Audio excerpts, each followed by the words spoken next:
Chassidic gems on Parshas Toldos. It says in the Pasuk, "Vayisroitzetzu habonim bekirba." There was a struggle between the twins, Yaakov and Esav. Vayisroitzetzu habonim bekirba, while they were in their mother's womb, in Rivka's womb. That's the simple. The Chassidic Torah are telling the. Sorry, Rashi says, what is the meaning?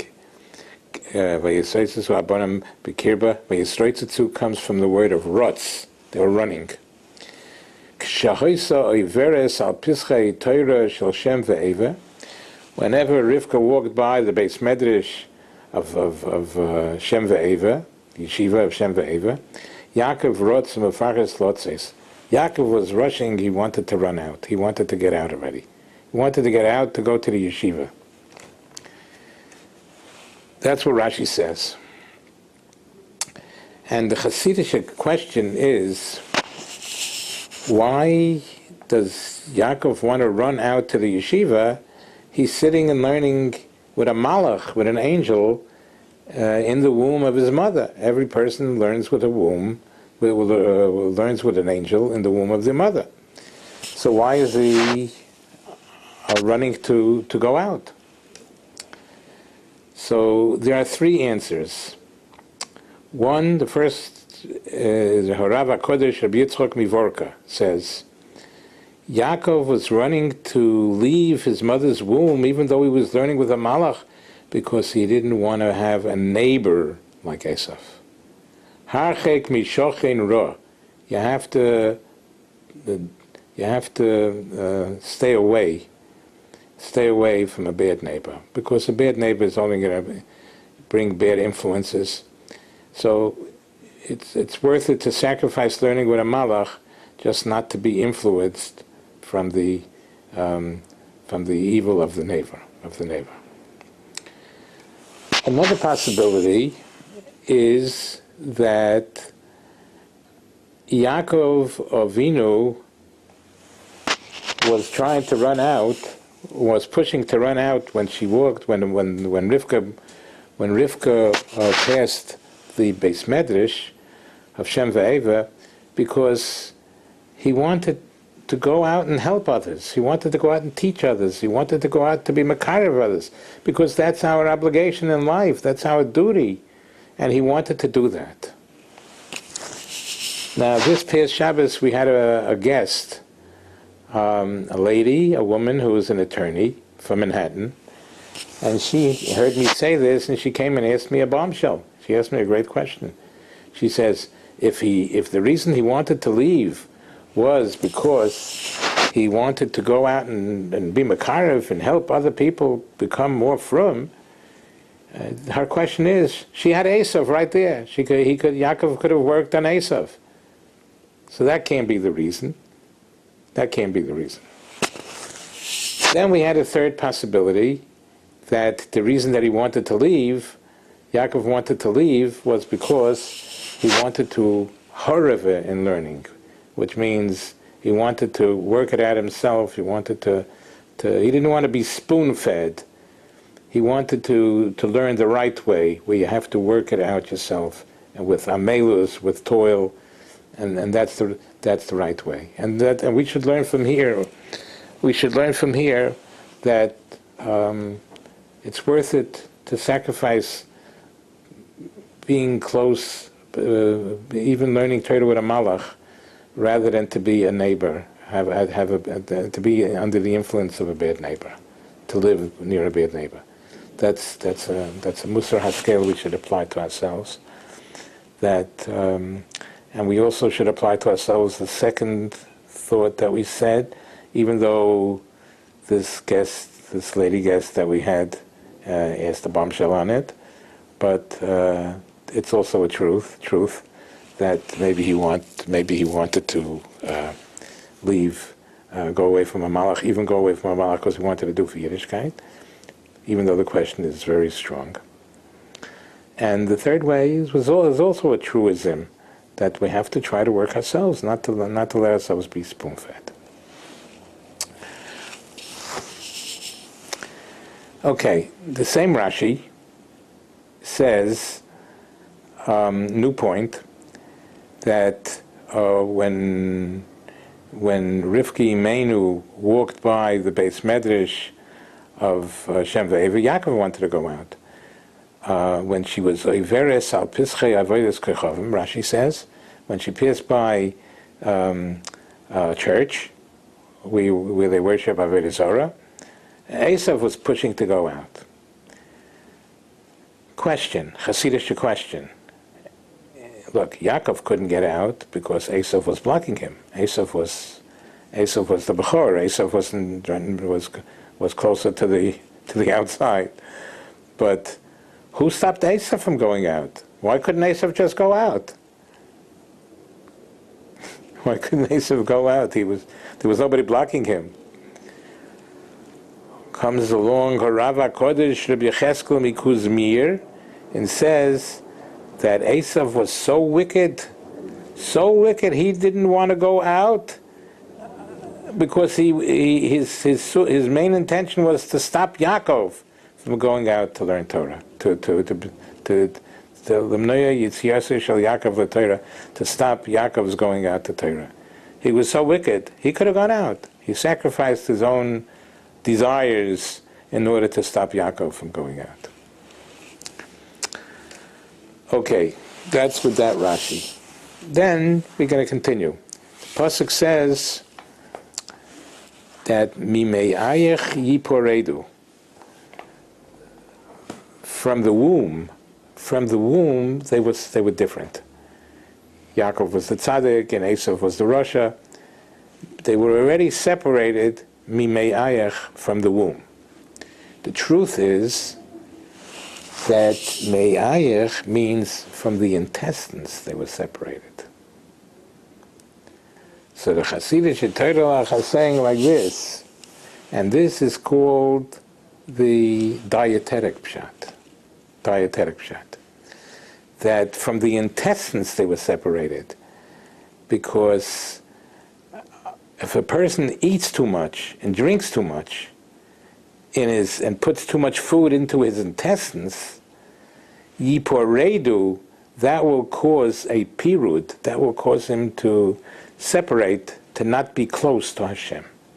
A person that eats and fills himself so much, he fills his intestines, that person is sluggish and can't function properly when he eats so much. And that will cause yiporedu, he will separate from HaKadosh Baruch Hu.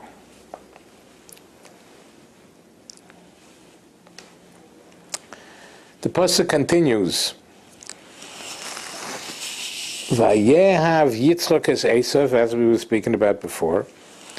Yitzchak loved Esav. The Baal Shem Tov HaKodesh, Rabbi Yisrael Baal Shem Tov explains, from that moment on, no person, even the greatest tzaddik in the world, can find any faults with his children. Can find faults with his children. Look at the great Yitzchak, who loved Esav. From that moment on.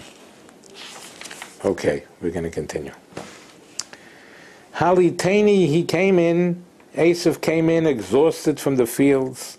Halitani no, and Yaakov was cooking a cholent. And Esav says, Halitani no, min ha'odim hazeh. Give me to eat from that red stuff. Question. Red stuff? Why doesn't Esav say, give me to eat from that cholent? Why is he calling it red stuff? Comes along a Rav HaKodesh and says that Esav was only interested in externals. The red stuff, he wasn't so interested in the tovech, in the cholent itself, as much as he was in the red color of the cholent. Okay, we shall continue further. So he says, Haliteni no min ha'odam hazeh. Give me to eat from this red stuff. Ki oyev onochi. because I am tired. That's the simple. The Chassidic Torah are telling us what does Onochi mean. Ki oyef Onochi. Onochi means the Aseret Hadibris, the Ten Commandments that say Onochi Hashem Elokecha. Ki oyef. When it comes to learning Torah or doing mitzvahs, a person gets tired. The desire is lacking. So we have to see that this doesn't happen to us. When we are tired, when it comes to Torah, we shouldn't be tired. We should know that that's our obligation on life, and that's what we should see to get ourselves to do.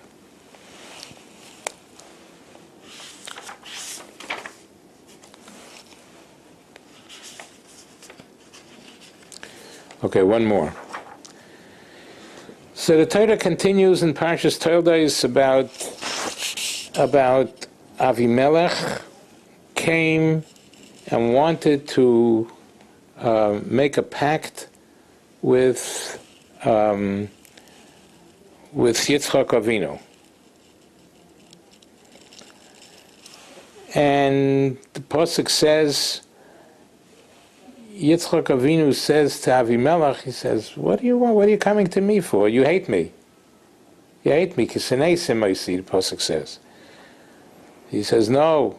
Roi ro'inu. We see twice seeing. Ki hoyu Hashem imach, that God is with you.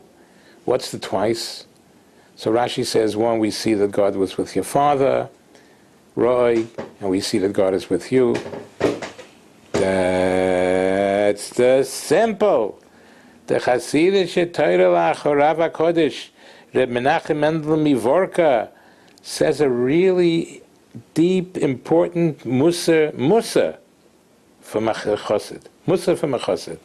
He's saying, Ro'inu, he says, you do everything. Avimelech says to Yitzchak, you do everything. We're discovering that what you do, your greatness, is something you try to hide. B'hatznei aleches. And in order to see your greatness, we have to look twice. And that's a big Musar Haskel that we should learn, that whatever we do, we have to learn from Yitzchak Avinu that whatever he did was b'hatznei aleches. No advertisement. Ein bracha shruya. There's more bracha when it's hidden, and if it's hidden, you're not doing it for yourself to gain anything from it. You're doing it straight for the Rebbeinu Shalom. We should be zeicher to this. Amen v'amen.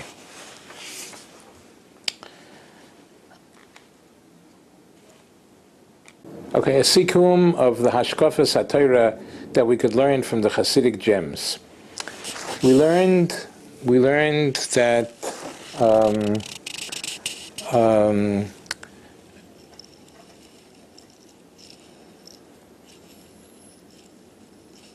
some Hashkafas HaTorah that stay away. Harchek mishachin ra. We saw it depicted clearly in the Rashi. Harchek mishachin ra.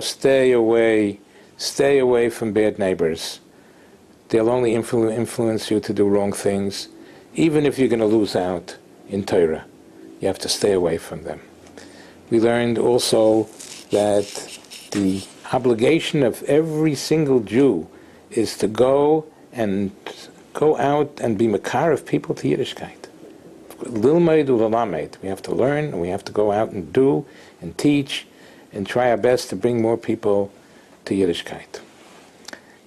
And the third hashkafa we learned was that it's very nice to be spoon-fed and to have a great Rebbe, but we have to try to do it on our own, because then we have a kinyan, we have acquisition of it. We have a kinyan on it. If somebody just spoon-feeds us, it doesn't get the full depth of it. The next thing we learned, hashkafa-wise, was that Esav, the Russia, will do anything to stop the Ben Torah from learning Torah. The Rasha will do anything. He'll sacrifice his own wants and desires. Esav could have gotten out of the womb before Yitzchak, before Yaakov.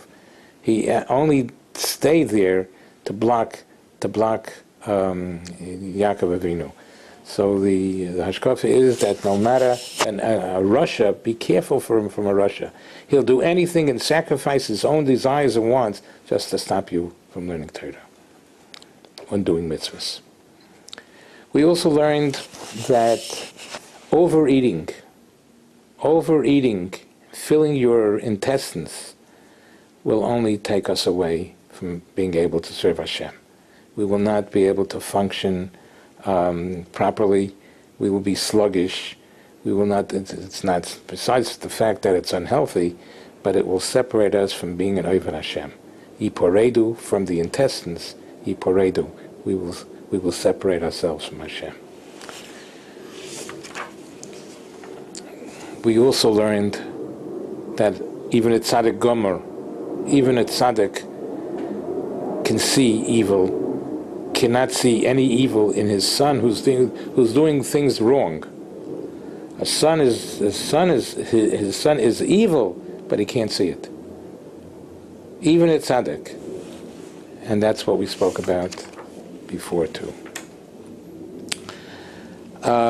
We learned that Esav was very interested only in the externals. He wasn't interested in the internals, in the content, just on the external, everything. That's the only thing that interested him. And we should learn the opposite. The main thing is not the externals, the main thing is the internal. We also learned that a person should guard himself. A person should guard himself because when it comes to learning Torah and doing mitzvahs, every person has a genius within him, has a Yetzer Hara that's a genius. He'll figure out all kind of things why I don't have to meet my obligations to Hashem. I'm too tired to learn, I'm too exhausted to this, that. But when it comes to Torah and mitzvahs, we have to overcome all this genius of the Yetzer Hara and not let him deceive us.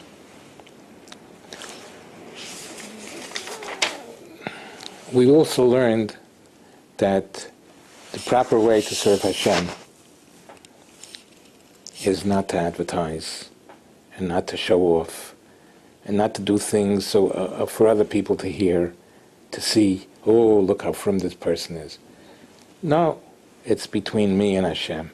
We have to do things because that's what Hashem wants. Don't be a Bal Gaiva, don't be arrogant, and don't show how frum you are. Hide your frumkeit. Hide your frumkeit. It's between you and Hashem. We should be zecher to all these things. Amen v'amen.